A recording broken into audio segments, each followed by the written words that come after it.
Salam, hər vaxtınız xeyir, dəyərli izləyicilər. Bildiyiniz kimi illərdir qan qohumları arasında evliliyi qadağan edən qanun layihəsinin üzərində iş gedirdi. Qanun ötən il Prezident İlham Əliyev tərəfindən təsdiqlənsə də 1 iyul 2025-ci il tarixindən qüvvəyə minəcək və statistik göstəricilərdən məlum olur ki, son bir ildə qohum evliliklərinin sayında kütləvi artım var. Məsələn, 2024-cü ilin ilk 4 ayı üzrə 495 nəfər bioloji qohumluğu olanlar arasında nigah qeydə alınmışdısa, 2025-ci ildə bu göstərici 698 nəfərdir. Məlumdur ki, qan qohumları arasında bağlanan nigahlar nəticəsində doğulan uşaqlarda genetik xəstəliklərin olmaq riski olduqca yüksəkdir. Qanun layihəsi məhz bu kimi halların qarşısını almaq məqsədi ilə qəbul edilib. Mövzunun müzakirəsini istərdim ki, qonaqlarımızla birlikdə aparaq və istərdim qonaqlarımızı sizə təqdim edim. Əziz Əliyev adına Azərbaycan Dövlət Həkimləri Təkmilləşdirmə İnstitutunun Hematologiya kafedrasının assistenti, tibb üzrə fəlsəfə doktoru, hematoloq Mehbarə Kazımova, xoş gəlmisiniz Mehbarə xanım və Qan Donorları Assosiasiyası İctimai Birliyinin sədri Fuad Əsgərovdur. Fuad bəy, siz də xoş gəlmisiniz. Və istərdim vaxt itirmədən suallarımıza keçək. Ölkədə son illər irsi qan xəstəliklərinin sayında artım var. Bunun səbəbi və ya səbəbləri nədir? İstəyərdim elə doktor başlanğıc olaraq məlumat ətraflı versin. Təşəkkür edirəm dəvətiniz üçün. Belə bir aktual məsələyə toxunduğunuz üçün sizə təşəkkür edirəm bir daha. Bəli, düzgün buyurdunuz ki, Cənab Prezidentin müvafiq əmri bir il öncə, yəni Ailə Məcəlləsində düzəlişlər olunsa da, bu il 1 iyul tarixindən bu qohum nigahların qadağası barədə qərar qüvvəyə minəcək. Bu qərar çox vaxtında verilmiş, yəni çox düzgün verilmiş bir qərardır. O mənada ki, biz tibb mütəxəssisləri bu problemin ölkəmizdə nə qədər ciddi fəsadlara yol açdığını bilirik və bu mənada da biz bir daha bu qərarı alqışlayırıq.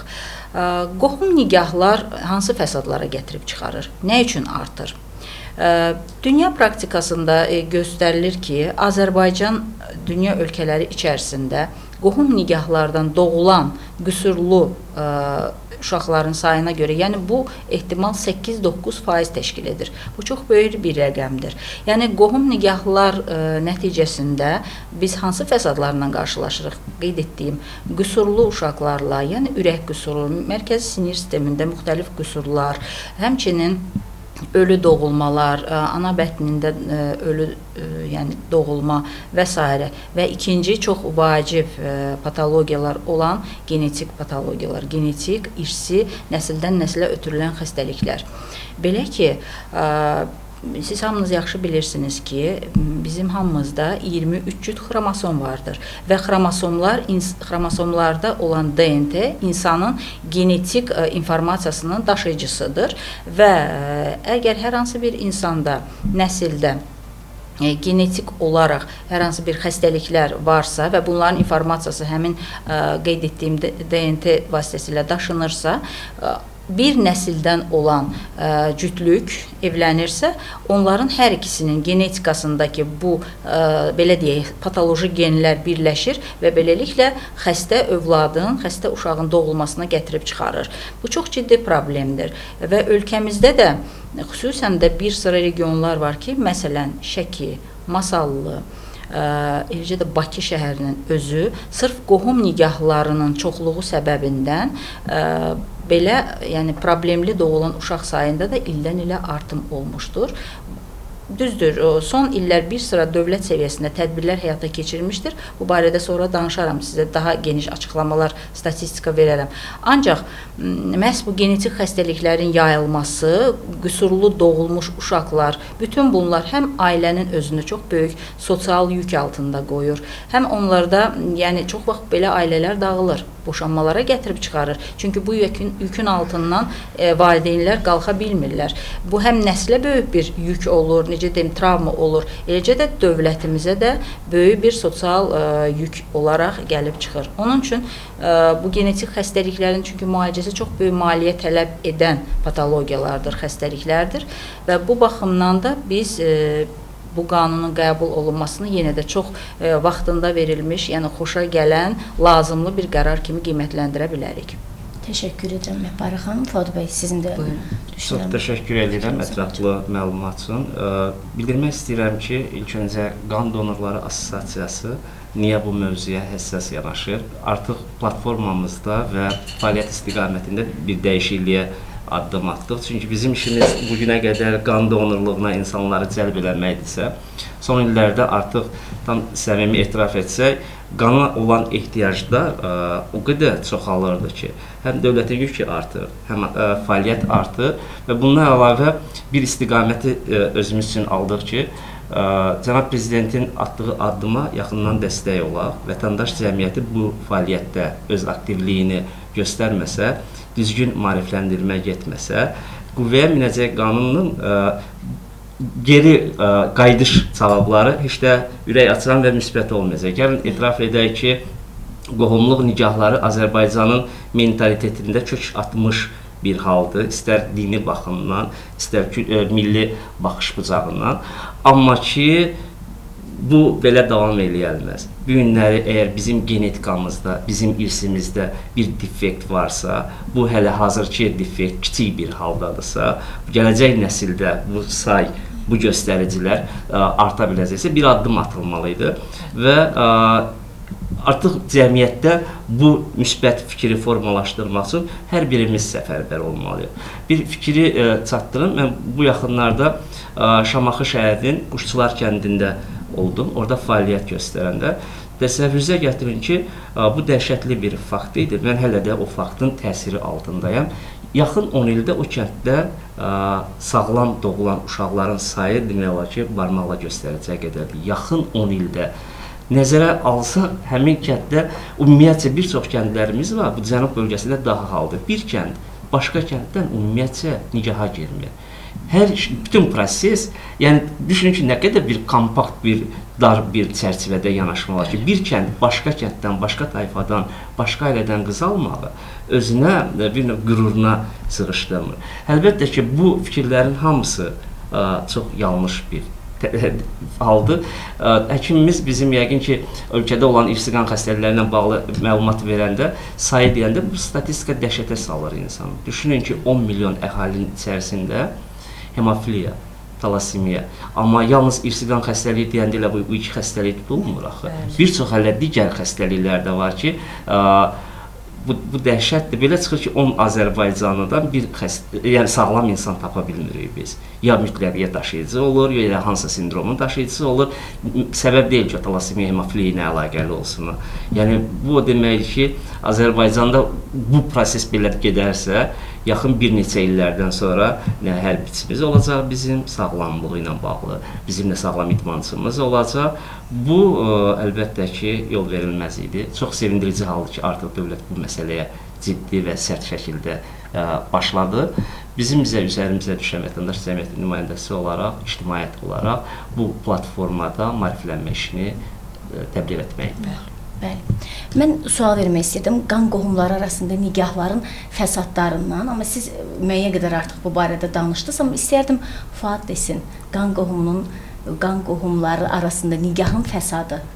Mən bilirəm ki, sizin bu barədə danışacaqsınız. İlk öncə bu fəsadlardan əziyyət çəkən bir şəxs olaraq mən özüməm. İctimaiyyət üçün bu bir sir deyil ki, mən irsi qan xəstəliyi olan hemofiliyadan əziyyət çəkirəm. Əgər bir gün mənə düzdür, mən bunu heç vaxt valideynlərimin üzərinə yük olaraq atmamışam. Lakin bu ondan irəli gəlir ki, mən ali təhsilliyəm və özüm mübarizədə bir lider olaraq önə keçmiş insanlardanam. Amma əgər kimsə mənə soruşsaydı ki, bizim sevgi üzərində qurulan ailənin nəticəsi olaraq Fuad doğulacaq və bu istirablarla bir də 43 il yaşamaq istəyərsən, mən doğulmaq istəməzdim. Mən bunu etiraf edirəm ki, mən doğulmaq istəməz, çünki heç kəs mənim yerimə qərar verməməlidir ki, bu uşaq, bu risk var.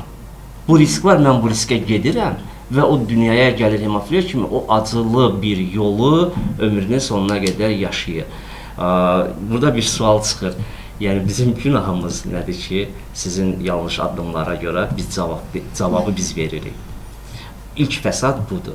Amma yalnız bununla bitmir. Hələ mən özüm səhiyyədə olduğum üçün xəstəliklə mübarizə üçün imkanlarım çox genişdir. Çevrə, dostlar, cəmiyyət, ictimaiyyət. bu günləri o xəstəliklərdən əziyyət çəkən insanların bu imkanları belə yoxdur, bu çıxışlar belə yoxdur, o harayını, ehtiyacını deməyə belə imkanı yoxdur. Fəsadlar deyəndə ilk fəsad budur, xanım. Və mən düşünürəm ki, sizin mübarizənizin belə deyim ilk addımlarından biri ilə bu assosiasiyanın yaranması oldu ki, siz yəni sizinlə eyni qan xəstəliyindən əziyyət çəkən belə deyim vətəndaşlarımıza yəni yardım məqsədilə yaratmısınız bu assosiasiyanı. Uğurlar arzulayıram sizə fəaliyyətinizdə, işinizdə. Mehbarə xanım, sizin nəsə bir əlavəniz varmı? İcazə versəz mən bir qədər əlavə edərdim. Qeyd edim ki, Fuad bəy hemofiliyalı insanlarımız içərisində və bu təşkilatı da yaradaraq ən mübariz insanlar, hemofiliyalı dostlarımızdandır. Yəni o öz həyat hekayəsində də göstərib ki, heç bir çətinliyə boyun əymək lazım deyil. Və nə gözəl bir haldır ki, düzdür, hemofiliyalılarımız uzun illər əziyyət çəkirdi və o qanaxmaların müalicəsi üçün lazım olan faktor konsentratları yox idi ölkəmizdə.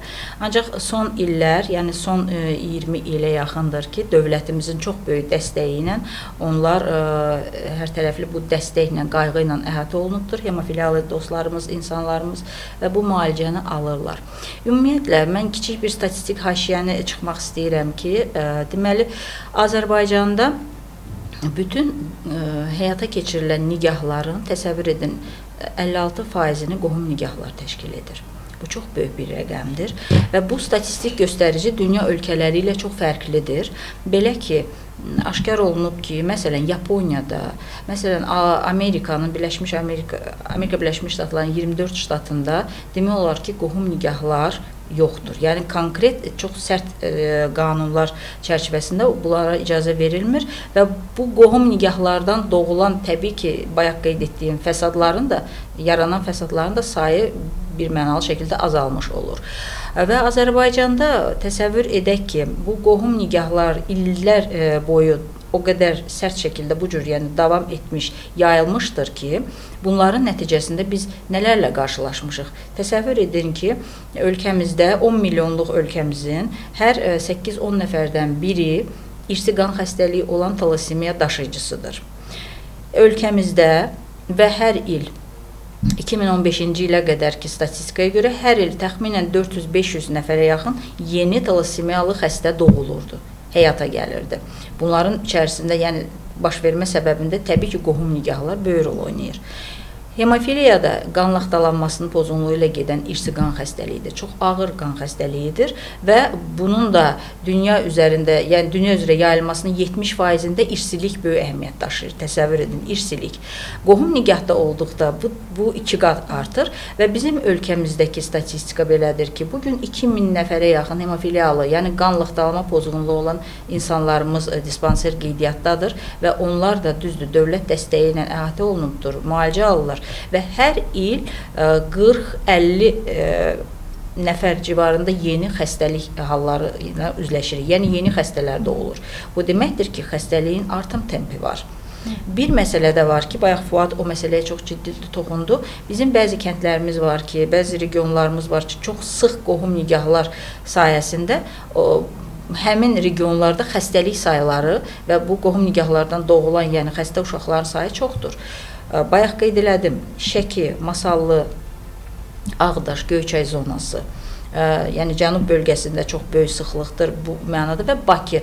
Hətta uzun illər öncə bizim hörmətli akademikimiz araşdırıb o dövrdə, 70-ci illərdə və aşkar olmuşdur ki, Bakının Buzovna kəndində o qədər sıx, yəni qohum nigahlar o qədər geniş vüsət alıb ki, yəni bir həyətdə, belə deyək də, çox yaxın qohum nigahlar həyata keçirilib və ona görə də dünyada təsadüf olunması çox nadir rast gəlinən qadın hemofiliyası. Bayaq qeyd etdiyim xəstəlik xüsusən kişilərdə üzə çıxır. Yəni analar ötürücü funksiya daşıyır, konduktor rol oynayır. Xəstəliyi ötürür oğlan övladlarına. Oğlanlar xəstə olur. dünyada qadın hemofiliyası çox az saydadır. Amma həmin Buzovna kəndində qadın hemofiliyası vardır. Siz təsəvvür edin, bu qadınlar nəyə görə hemofiliyalı doğulub? Həm atadan, həm anadan xəstə genləri alıblar, patoloji genləri. Ona görə də bunun üçün həmin kənd, həmin zona inbred populyasiya adlanırdı. Və eləcə də Azərbaycan özü hematoloji, yəni irsi qan xəstəlikləri üzrə endemik zona hesab olunur. Bu təbil, belə deyək, buna çox ciddi yanaşmaq lazımdır. Belə ki, doğulan uşaqlar, təbii ki, xəstə uşaqlar, həm o uşaqların özü ömür boyu əziyyət çəkir, həm ailələri, həm dövlətə də bunlar böyük bir maliyyə vəsaiti kimi, yəni çətinliklər yaradırlar. Ancaq dövlətimizin gördüyü tədbirlərdən, ən mühüm tədbirlərdən biri, məsələn, 2015-ci ildən etibarən talassemiyalı, yəni uşaqların doğulmasının qarşısının alınması üçün nigahdan öncə tibbi müayinələrin aparılması. Məhz bu müayinələrdə talassemiya daşıyıcılığı, eləcə də digər xəstəliklər yoxlanılır, virus xəstəlikləri və daşıyıcı olan cütlüklərə həkim konsultasiyaları həyata keçirilir.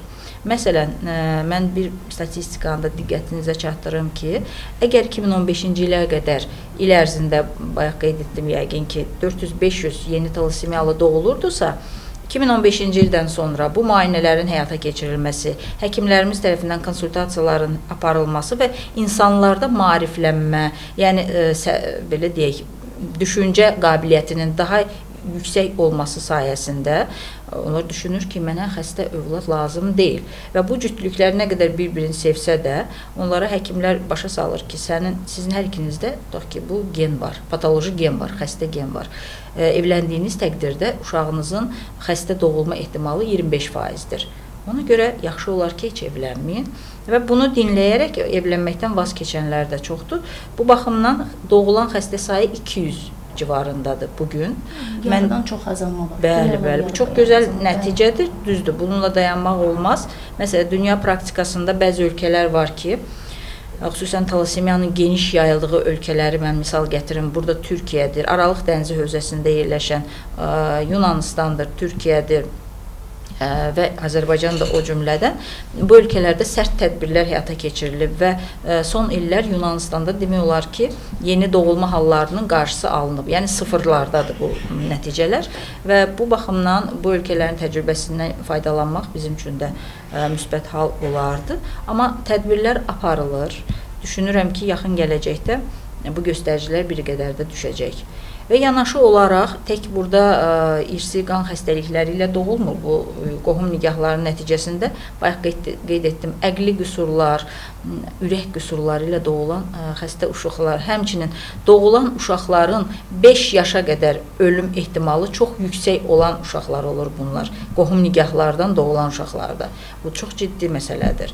Ürək qüsurları ilə bilirsiniz, düzdür, hal-hazırda əqli cəhətdən elə problemlər də əqli zəiflik, bəli, əqli cəhətdən problemlər, sosial problemlər, yanaşı da, məsələn, ürək qüsuru ilə doğulmuş uşaqlar, düzdür, son illər ölkəmizdə icbari tibbi sığortanın tətbiqini qeyd etməliyik, çox müsbət haldır, vətəndaş yönümlü, sosial yönümlü bir proyektdir bu proyekt və bu dəstəklənməli, yəni müsbət bir proyektdir və ürək qüsurlarının müalicəsi də bilirsiniz, xüsusən uşaqlarda icbari tibbi sığorta ilə qarşılanır. Amma yenə də, çünki bu çox bahalı cərrahi əməliyyatlardır, yenə də bu ailə üçün, uşağın özü üçün çox böyük əziyyətdir. Travmadır, bəli. Bundan qaçınmaq üçün təbii ki, elə əvvəlindən bu ailələrin qurulmaması məsləhətdir. Bu cür. Və bir də bizim bu qohum nigahların çox olduğu, bayaq qeyd etdiyim regionlarda maariflənmə işlərinin sərtləşdirilməsi, çox aparılması çox məqsədə uyğundur. Bu bizim millət olaraq genofondumuzun, yəni sağlam genofondun inşallah yaradılması baxımından çox vacib bir məsələdir. Maariflənmə işi, qız övladlarının məktəbdən yayınmaması, ümumiyyətlə təlim, tərbiyə məsələləri, ailə tərbiyəsi, yəni bunları bir qədər daha da biz artırmalıyıq, fikir verməliyik. Nə düşünürsünüz? Bu qüvvəyə minən dəyişiklik hansı zaman müddət ərzində effektini verəcək? Yəni bu gələcək üçün nəzərdə tutulan bir qanun layihəsidir ki, yəni nə qədər müddətdən sonra bu effektini göstərəcək? Neçə il sonra sizcə? Əlbəttə biz dəqiq bir rəqəm deyə bilmirik, amma ən azından 5 illik bu məsələlər qiymətləndiriləcək. Mən bayaq qeyd elədim ki, 15-ci ildən talasemiya ilə doğulan uşaqların qarşısını almaq üçün bu proyekt başlanılıbdır. Yəni nigahdan öncə müayinələr görürsünüzmü? Yarı-bayarı bu rəqəmlər azalıb. 10 ildir. Demək ki, bu yönümdə də, yəni əgər qanuna uyğun hərəkət etsək, vətəndaşlarımız bu qanundan kənara çıxmasa, biz tədricən bu nəticələrin azalmasına səbəb olacaq. Bayaq qeyd elədim, qohum nigahları 50%-dir, 56%-dirsə bugün, mən düşünürəm ki, azalma olacaq, əhəmiyyətli bir azalma olacaq. Bilirsiniz, doktor, sizin sözünüzə qüvvət, burada vətəndaş məsuliyyəti deyilə bir şey var. Artıq burada insanların biraz da öz yanaşmasında, bunun effektivliyi insanların göstərdiyi yanaşmada. Mən düşünmürəm ki, bu o qədər də rahat olacaq. Çünki görüləcək işlər o qədər çoxdur. Biz bu layihənin içərisində kompleks yanaşmalı olan bir çox mövzular var. Məsələn, qanun qüvvəyə minir, qanun icazə vermir, amma biz deyə bilmirik ki, hansısa regionda, dağ kəndinin birində molla kəbini olmayacaq. Artıq bu halların olmaması üçün yalnız bu istiqamətdə getmək düzgün deyil ki, qanun qüvvəyə minəcək və bunun qarşısını alacaq. Xeyr, çox ciddi maarifləndirmə işləri aparmaq lazımdır. Bura artıq dini qurumları da cəlb eləmək lazımdır. Mən o məsələyə toxunacaqdım ki, Fuad bəy, məsələn, tibbi cəhətcə icazə yoxdur, tamam. Çünki yəni əsaslı izah edirlər ki, bu səbəblərə görə olmaz, irsi xəstəliklər olacaq, qanun irsi xəstəlikləri. Amma dinimizdə icazə var. Yəni, bu necə tənzimlənəcək? Bunun üçün düşünürəm ki, çox kompleks şəkildə dediyimiz kimi işlər artıq vətəndaşın öz məsuliyyəti üzərinə də buraxmalı olacaq, qurumlarında üzərinə və bu hardasa bir yaradılmış işçi qrupun bir işinə çevrilməlidir. O qurumda mütləq şəkildə müxtəlif məsuliyyət daşıyan qurumların təmsilçiləri olmalı ki, hər sahəsi öz sahəsi üzrə maariflənmə iş aparsın. İndi bir şey, biz bir sosial sorğu keçirmişik. Yəqin ki, veriliş ərəfəsində bu sosial sorğu ilə tanış olanda da görəcəksiniz ki, insanlar hələ bir mənalı qarşılanmır. Müvafiq qanun layihəsinin qəbul olunması ilə bağlı sakinlər arasında sosial sorğu aparmışıq. Gəlin birlikdə izləyək. Yatım var, uzaq var, əmrcisi var, dayıcısı var. Onlar mən alınmam. Biraz uzaq qohum olsa da, nə biləcəksiniz. Yüvəklərlə yazsınsa da, məsləhətsə də, qiyeti böyüyübsə də, Allah bəstət eləsin. Qohum evliliklərinin tərəfdarı deyiləm, ona görə ki, çox hallarda qohum evlilikləri zamanı uşaqlarda genetik çatışmamazlıqlar olur və bu xəstəliklərin sonunda çox problemlər yaranır. O baxımdan mümkün olduğu hallarda qohum evliliklərinin olmaması daha yaxşı olur. Qohum evliliyinə münasibətim belədir ki, normal qarşılayıram. Məsələn, həyatda da rast gəlir, qohumlarda da rast gəlinir ki, məsələn, bu fəsadlar olur. Uşaqlarda bu qohumun əv qızıdır, amma olur bu fəsadlar olur. Mən bunu alqışlayıram, bəyənirəm. Amma bir şey də var ki, indi həqiqətən əmi qızı, əmi oğlu məsələn, ola bilər ki, bir həqiqətən də sevir. İndi mən elə başa düşürəm ki, burada nəysə dövlət qurumlar tərəfindən bir istisna hal kimi də bunu nəzərə də almaq lazımdır ki, həqiqətən bunlar bir-birini sevir. Məsələn, bunların ailə qurmasına bəlkə də hardasa icazə vermək olar. Amma belə baxanda, həqiqətən də fəsadların həyatda özümüzdə şahid olmuşuq, yaxınlarımızda da, məsələn, boğulda da, uzaqda da görmüşük. Ona görə, məsələn, bəyənirəm, düzgün qərardır.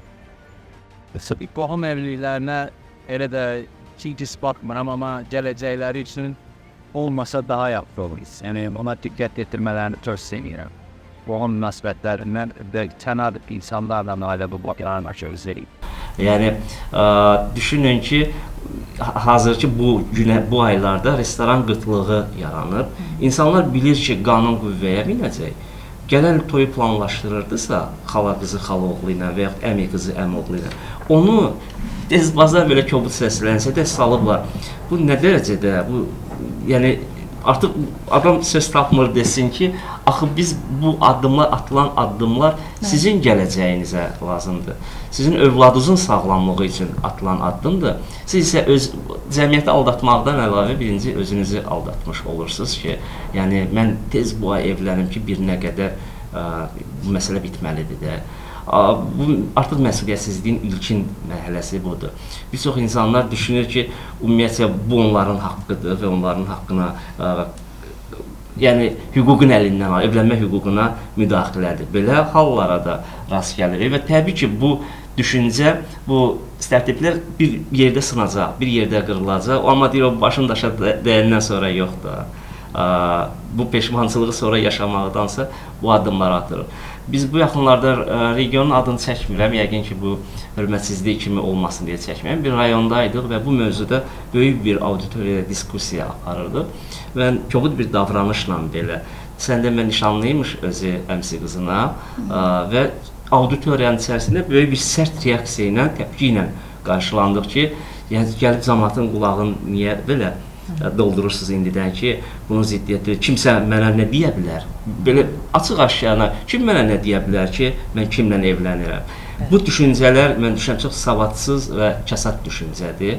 Biz artıq o dövrdə yaşayırıq ki, yediyimiz qidalar bizim illər, əsrlər öncə yediyimiz qidaların keyfiyyəti ilə eyni deyil. Bir günlər biz demək olar ki, dərmanla yaşayan və dərmanlarla hazırlanmış məhsullarla böyüyən, kimyəvi maddələrlə böyüyən insanlarıq.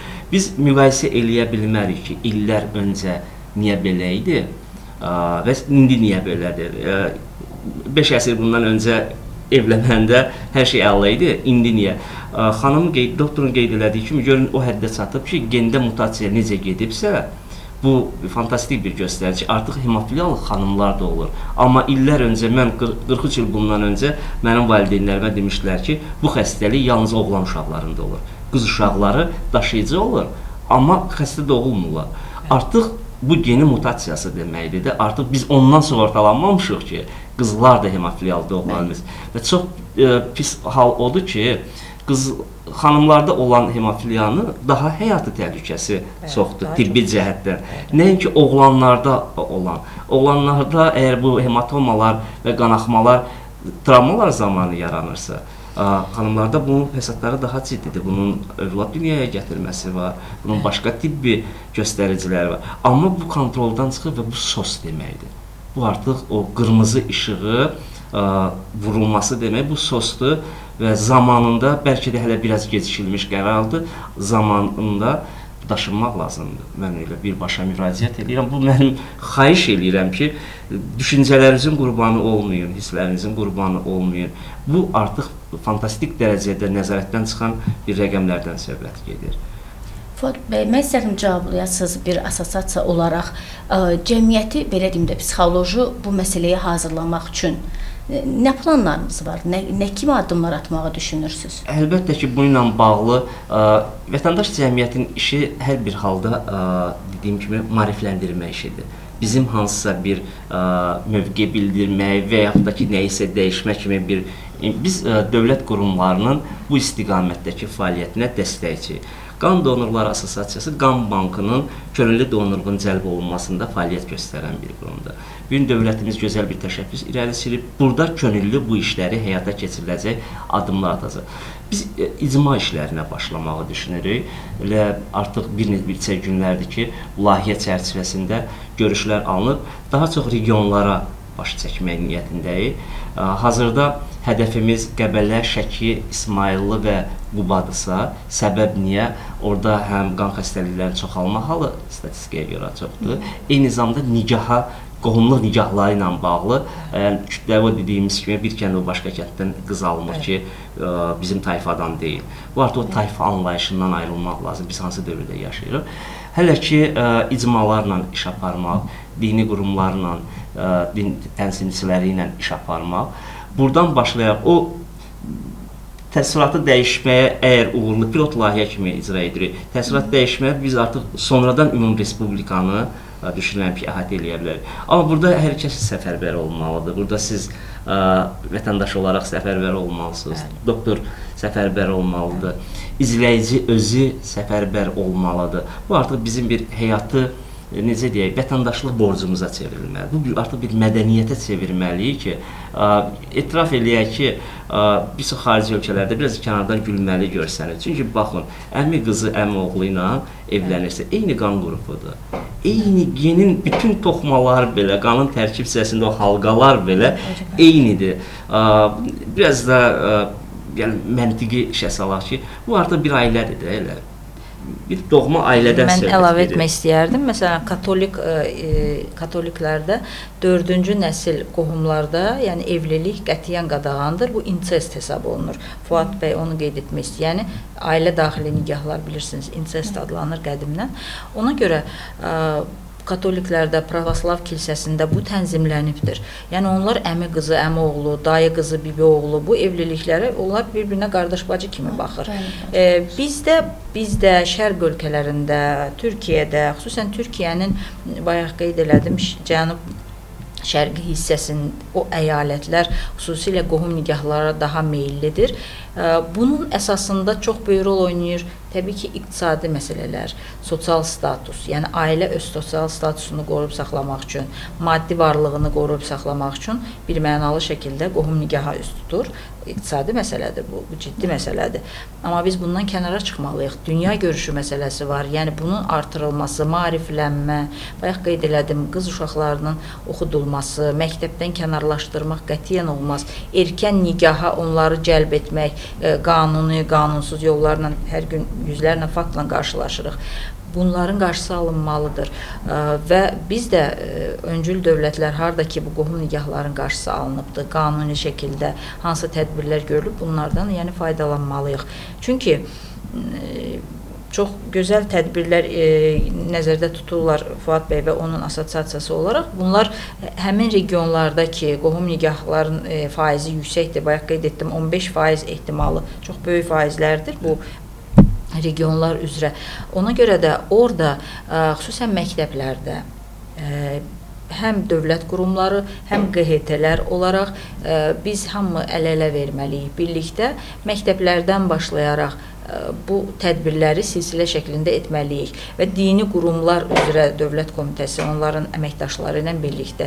Çünki bəli, dövlət qadağan eləyir, səhiyyə qadağan eləyir bunu, amma dini qurumlarda əgər bu dini kəbin qadağan etmirsə bunu, vətəndaş ora meyllənəcək.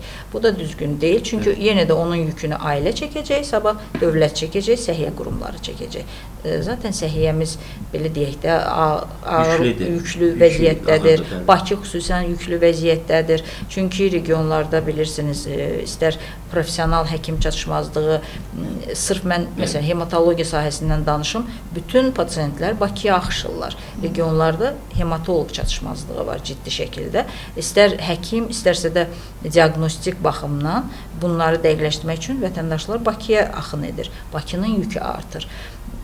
Eləcə də digər patologiyalar, digər xəstəliklər, ürək qüsurlarından tutmuş digərlərinə. Ona görə də biz birlikdə dövlət olaraq, vətəndaş birlikləri, dövlət qurumları, dini qurumlar, hamısı birlikdə xüsusən məktəblərdən geniş şəkildə bu maarifləndirmə tədbirlərini aparmalıyıq. Qohum nikahına son. Bir mənalı. Bunun yan təsirlərini, yəni fəsadlarını bir-bir hamıya başa salmaq lazımdır. Düzdür, çox çətin olacaq. Yaxşı bilirsiniz, bu əsrin əvvəllər, 20-ci əsrin əvvəllərində necə ki, çadranın atılması, Cəfər Cabbarın əsərləri, qadınların çadradan azad olunması ki, necə böyük bir, yəni ağrılı bir proses keçmişdir, ağrılı bir yol keçib, amma nəticədə buna nail olublar. Eləcə də mən də düşünürəm ki, bizim cəmiyyət ziyalı cəmiyyətdir. Azərbaycan dövləti inkişaf edən, maddi-texniki bazası güclü olan, güclü dövlətdir, güclü lideri var və bu baxımdan da vətəndaşlarımız da maariflənməyə meyilli olaraq düşünürəm ki, dövlətinin yanında olacaq və heç kəs istəməz ki, ailəsində xəstə, yəni uşaq doğulsun və yaxud da sabah sosial problemləri çəksinlər. Çox böyük sosial yük altında qalsın. Mən də düşünürəm, mən bilmirəm sizdə elə bir statistik göstərici var ya yoxdur. Düşünürəm daha çox bu qanın irsi xəstəliyindən əziyyət çəkən uşaqlar doğulurlar təhsilsiz ailələrdir. Mən elə düşünürəm. Çünki təhsili olan bir insan əgər dərk eləyirsə ki, mən yəni daşıyıcı ilə ailə qursam, özüm də daşıyacağamsa, mənim övladım avtomatik xəstə doğulacaq. Yəni kim bu riskə girə bilər? Əlbəttə. Ancaq o halda eləmək olar ki, tutaq ki, indi ona da mane ola bilmərik. Mən bildiyim qədər sadəcə məsləhət verilir ki, bəs belə olacaq. Bəli, hə, konsultasiya olur və deyirlər ki, hə, olacaq.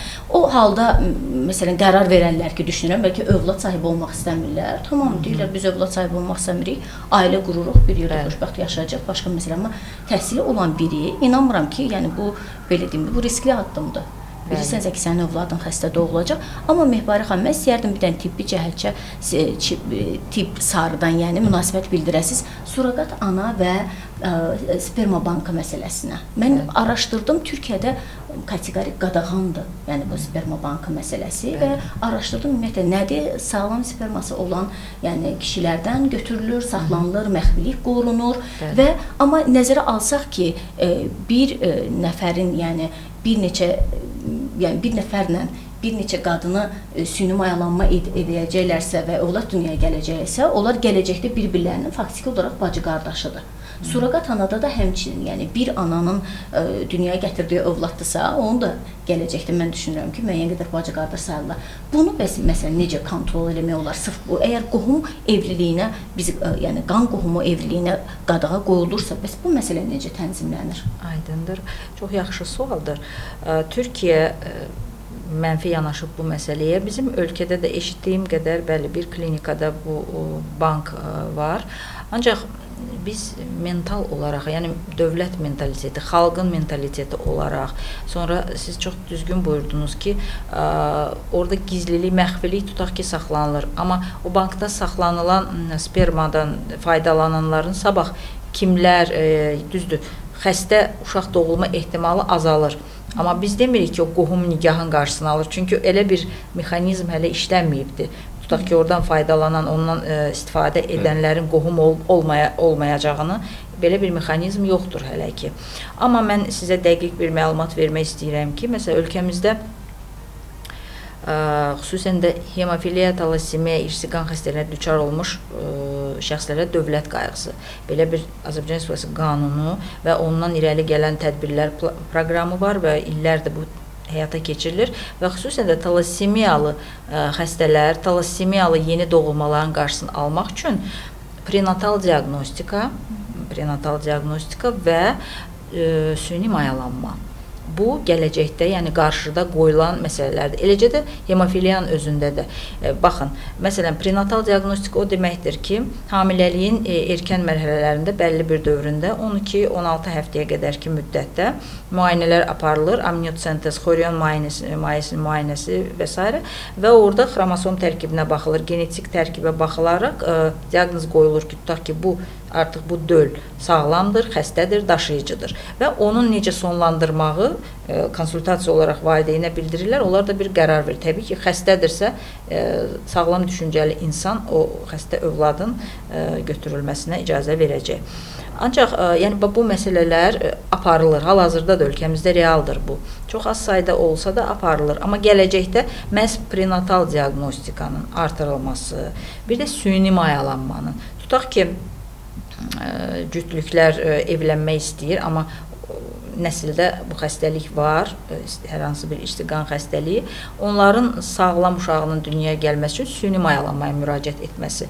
Bilirsiniz, süni mayalanmada seçici olaraq yanaşılır, daha sağlam, sağlam hüceyrələr seçilərək mayalandırılır. Yəni buna daha üstünlük verilir və gələcəkdə də həmin dövlət proqramının öndəki qarşıda duran mərhələlərində bu nəzərə alınacaqdır. Amma bugünkü gün, məsələn, mən 24-cü ilin sizə bir statistikasını demək istəyirəm ki, məhz nigahdan öncə müayinələr çox sərt şəkildə aparılır. Bu çox gözəl bir tədbirdir və 24-cü ildə təxminən 111 min müayinə aparılıbdır. 111 min müayinə içərisindən 50 nəfər cütlükdə aşkar olunub ki, bunların hər ikisi gen daşıyıcıdır. Talassemiya geninin daşıyıcısı. Bu çox böyük bir nəticədir. Demək ki, o 50 nəfər əgər evlənmiş olsaydı, siz təsəvvür edin, gələn il, yəni 25-ci il 50 talassemiyalı uşaq doğulacaqdı ən azından.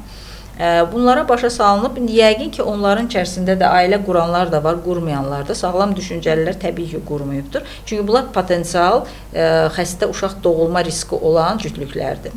50 nəfər. Amma 4000 civarında, 4100 nəfərdə cütlükdə isə yalnız bir nəfərdə gen daşıyıcılıq aşkarlanıbdır. Talasemiya gen daşıyıcılığı. Yəni bu xəstəlik halı deyil. Onlara da konsultasiya olunub. Yəni onlar evlənə bilər. Evlənə də bilərdilər. Onların artıq xəstə uşaq doğulma ehtimalları çox aşağı olur. Yəni ən azından belə deyək, ən ağır halda talasemiya geni daşıyıcısı olan övlad dünyaya gətirə bilərlər.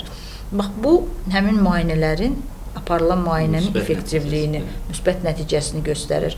Araşdırmalar görürsünüzmü? Bu, yəni aparılan işlərdir. Dövlət səviyyəsində görülən tədbirdir. Həkimlərimiz bu işi həyata keçirir, laboratoriyalar işləyir və bu gözəl bir nəticədir, mən düşünürəm. Eləcə də prenatal diaqnostikanın bir qədər artırılması və gələcəkdə də o süni mayalanmaya müraciət olunması da düşünürəm ki, yavaş-yavaş bunların da bu sayda da azalmaya gətirib çıxaracaq. Təşəkkür Bir edirəm. əlavəni eləmək istəyirdim. Doktor, yaxın vaxtlarda biz xarici səfərdə olduq. Sir deyil, Rumuniyadayıq. Təsəvvürünüzə gətirin ki, 35 milyonluq bir əhalinin mən həyəcanı yaşadım. Adamlara biraz da belə qibtəd elədim ki, sizə halaldır da. Yəni 35 milyon əhali arasında 320 talasemiyalı pasiyent var idi.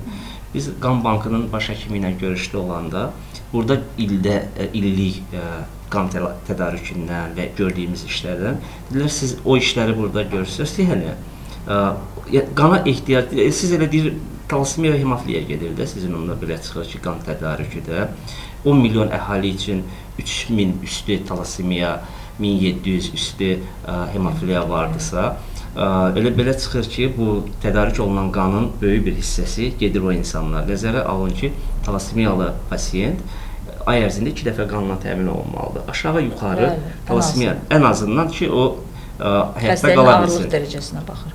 Xəstənin dərəcəsinə asılı olaraq. Amma bu donorluğun yükünü də nə qədər artırır?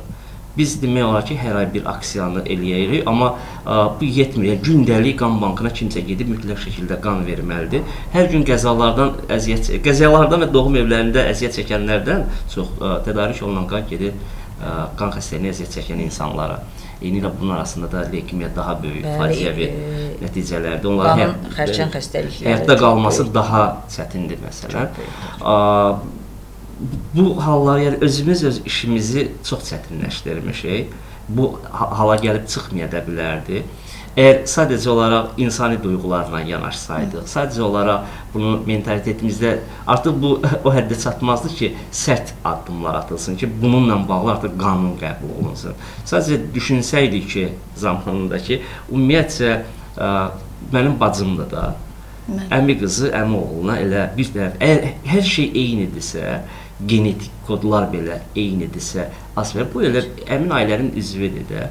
Bunu heç bu həddə çatdırmaq lazım deyildi ki, artıq o pik nöqtəyə gəlib ki, dediyim kimi, mən kətdə Quşçular kəndində olanda mən şok yaşadım da. Yəni necə, yəni 10 il bir kənddə sağlam uşaqları, doğulan uşaqları sayla göstərmək olardı. Dəhşətli bir şeydir də hər bir halda. Çox dəhşətli bir şeydir.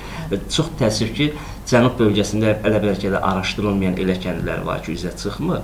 Orada ümumiyyətcə başqa ailədən gələn, o sülalədən gələn qıza bəlkə də damğa da var ki, sən başqa tayfanın qızısan. Əlbəttə onun beyni, o düzgün düşüncəni əldə eləmək üçün bizə biraz səbir, biraz güc, qüvvət və əlbəttə ki, həmrəylik lazım olacaq. Mehbarə xanım, necə düşünürsünüz? Yəni, tutaq ki, qanunla qadağan olundu, amma yenə də müəyyən ucqar kəndlərdə belə deyək, kəbin nigahı ilə ailə qurdular və xəstə övlad dünyaya gəldi. Artıq gəlib dünyaya, çox şey üçün gec olacaq və sonra o, belə deyim, uşağın bütün xərcləri, müalicəsi, hər bir şey dövlətin boynunadır. Necə düşünürsünüz? Dövlət onu təmin eləyəcəkmi? Faktiki, yəni rəsmi nigahdan doğulmayan bir uşaqdır, amma doğulub. Və bu məsələ necə tənzimlənəcək? Yəni, bu proses necə həyata keçiriləcək? Gözəl sualdır, maraqlı sualdır. Əlbəttə, çox çətin prosesdir, amma bizim dövlət humanist dövlətdir. Təbii ki, heç bir xəstə müalicədən kənarda qalmayacaq. sadəcə bayaq qeyd etdiyim kimi bu dövlət maliyyə olaraq çox böyük yük edir. Baxın, bir hemofiliyalı xəstənin müalicəsi, yaxud da bir talassemiyalı xəstənin müalicəsi bu dövlət proqramlarına hər il milyonlarla manat dövlətimiz tərəfindən, yəni maliyyə ayrılır. Və biz bunu, məsələn, Ümumdünya Səhiyyə Təşkilatının müəyyən bir qanununa uyğunluğu var ki, tutaq ki, hemofiliyadan danışıram. Hər bir hemofiliyalının normal həyat fəaliyyətini təmin etməsi üçün orta dərəcədə funksional dayanıqlığı orqanizmə, yəni adam başına belə hesablanır, adam başına 3-4 beynəlxalq vahid hər kiloqrama faktor konsentratı lazımdır.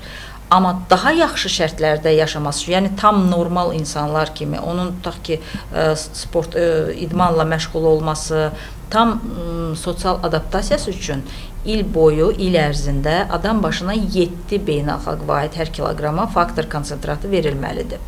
Bugün bizim ölkəmizdə təminat sayəsində, yəni dövlət proqramı ilə təminatla hər xəstələrimizə adam başına 3-4 arası beynəlxalq vahid veririk. Hələ ki, biz bu durumdayıq. İndi siz təsəvvür edin, biz çalışırıq ki, dövlət proqramı ilə o maliyyə müəyyən qədər dövlətimiz tərəfindən artırılsın, gələcək illərdə 7-yə çatdırılsın ki, bu pasientlərimiz daha rahat yaşasınlar, daha müasir, innovasion dərman preparatları ilə təmin olunsunlar ki, onlar da çox böyük, fantastik rəqəmlərdə bahalıdır və yaxud da bugün Avropa ölkələri, məsələn, irsi qan xəstəlikləri müalicəsində gen müalicəsinə başlayıblar, gen tədavisinə başlamayıblar, aparırlar, artıq 10 ilə yaxındır və bir xəstənin gen müalicəsi ilə tam sağalması 10 milyon dollara başa gəlir.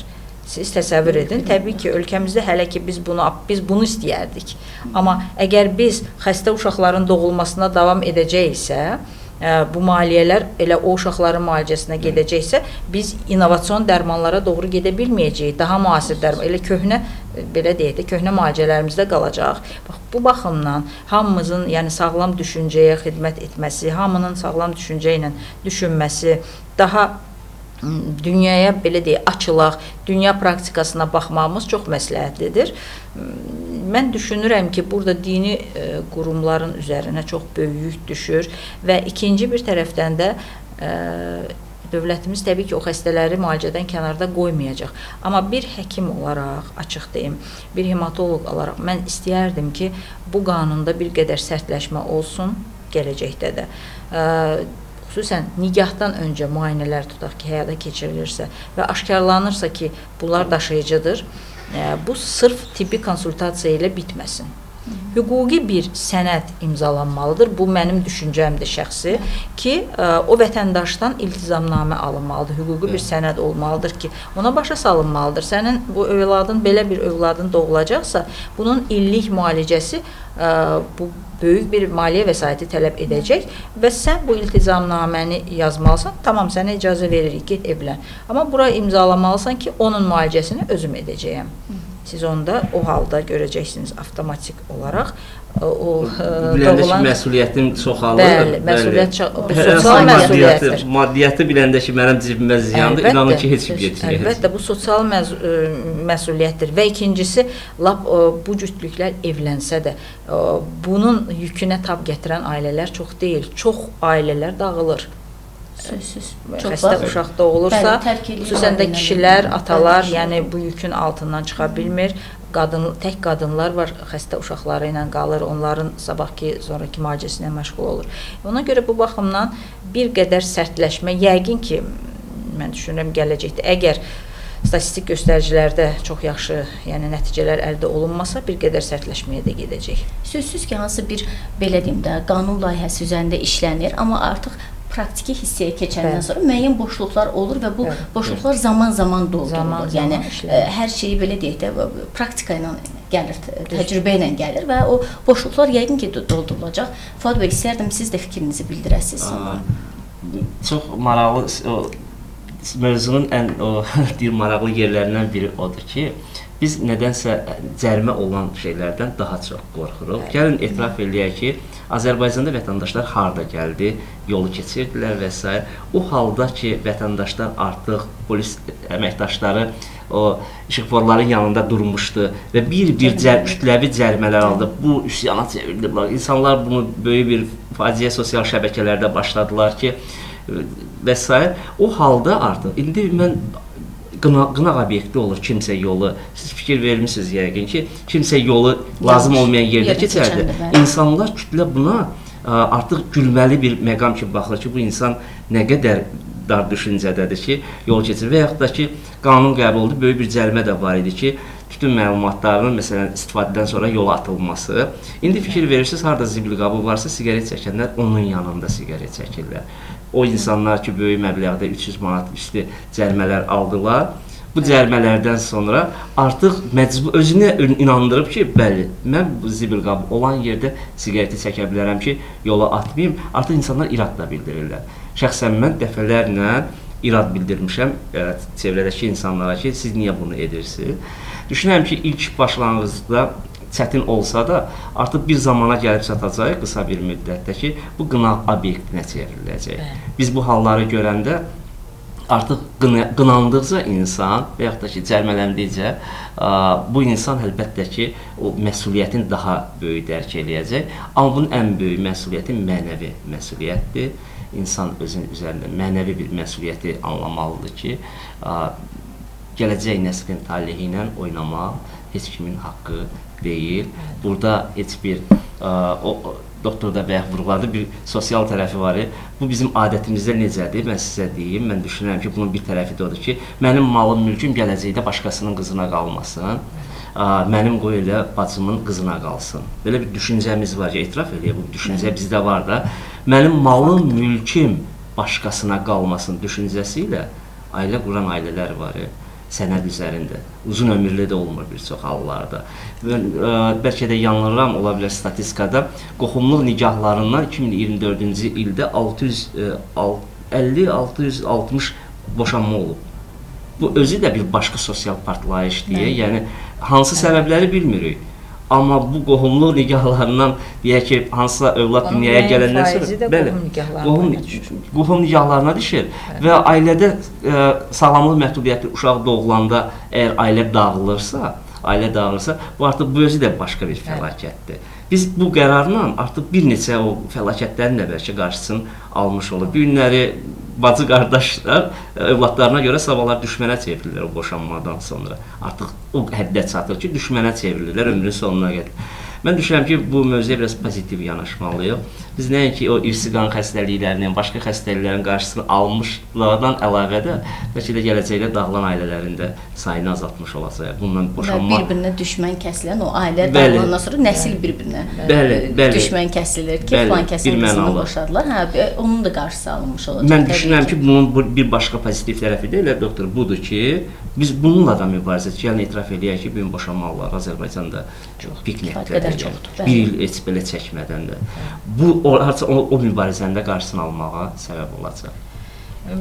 Mən əlavə etmək istəyərdim bir cümlə ki, Fuad bəy çox düzgün dedi ki, pozitiv notlarla bunu biz nəticələndirək, sonlandıraq söhbətlərimizi ki, bayaqdan regionlardan danışırıq, Şəki regionu, Cənub zonası, qohum nikahların çox olduğu regionlardır. Amma biz güclü xalqıq, bunu unutmamalıyıq. Bayaq qeyd etdiyim kimi güclü lideri olan, güclü oğulları olan xalqıq və bayaq həmin zonalardan da 44 günlük müharibədə ən çox şəhid verən zonalarımızdır. Ən, necə deyim, güclü düşüncəli oğullarımız, iradəli oğullarımızın, ümumiyyətlə, xalqımız olaraq biz möhkəm, güclü bir xalqıq və biz bunu sübut elədik. Biz o cür düşmənlə sinə gələrək, yəni o düşmənin onun kadr arxası da var idi, onun arxasında da vardı başqa məsələlər. Biz ona sinə gələrək torpaqlarımızı işğaldan azad etdik və bugün dünya xalqları içərisində sözünü demiş dövlət olaraq varıq. Bu məsələdə də mən düşünürəm ki, bayaq qeyd etdiyim müəyyən dünya dövlətlərinin praktikasından faydalanaraq və bu qanunlarla, qanunlara riayət etməklə, dövlət qurumlarının birgə apardığı işlərlə, maarifləndirmə işləri, xüsusən Təhsil Nazirliyinin üzərinə çox böyük yük düşür. Təbii ki, səhiyyə orqanlarının, dini qurumlar üzrə Dövlət Komitəsinin və vətəndaş olaraq hər birimizin borcumuzdur ki, bu məsələdə əl-ələ verərək gələcəkdə məncə yaxşı nəticələr ala biləcəyik. Çünki güclü xalqıq. Ümid edirəm, inanıram ki, elə də olacaq Mehbarə xanım. Çox maraqlı həmsöhbət ediniz. Təşəkkür edirəm sizə Mehbarə xanım, sizə Fuad bəy. İstərdim bir də qonaqlarımızı təqdim edim ki, yəni bugünkü qonaqlarımız Əziz Əliyev adına Azərbaycan Dövlət Həkimləri Təkmilləşdirmə İnstitutunun Hematologiya kafedrasının assistenti, tibb üzrə fəlsəfə doktoru, hematoloq Mehbarə Kazımova idi və Qan Donorları Assosiasiyası İctimai Birliyinin sədri Fuad Əsgərov idi. Təşəkkür edirəm maraqlı fikirləriniz üçün.